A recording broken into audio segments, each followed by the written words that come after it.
Supreme court ने बार बार uniform civil code को लेकर जो चर्चा की है, देश का एक बहुत बड़ा वर्ग मानता है जिस सिविल कोड को हम लेकर के जी रहे हैं वो सिविल कोड सचमुच में तो एक प्रकार का कम्युनल सिविल कोड है। इस गंभीर विषय पर देश में चर्चा हो, व्यापक चर्चा हो।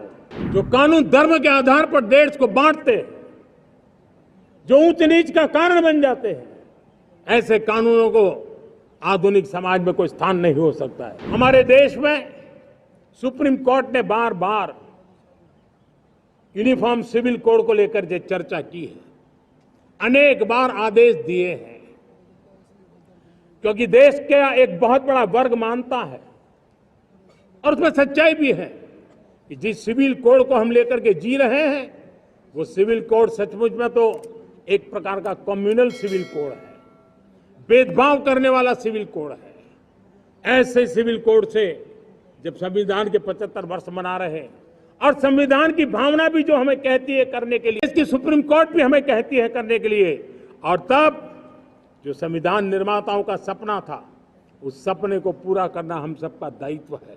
और मैं मानता हूं इस गंभीर विषय पर देश में चर्चा हो, व्यापक चर्चा हो, हर कोई अपने विचारों को लेकर के आए और उन कानूनों को,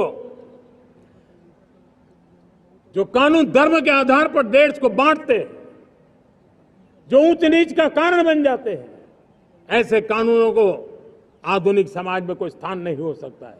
और इसलिए मैं तो कहूंगा अब समय की मांग है कि देश में एक सेकुलर सिविल कोड हो।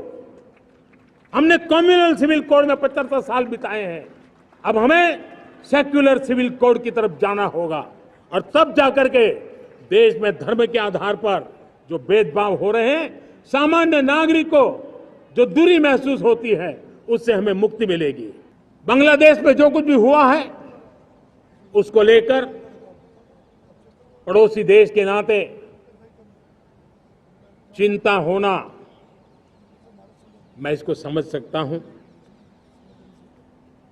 मैं आशा करता हूं कि वहां पर हालात जल्द ही सामान्य होंगे,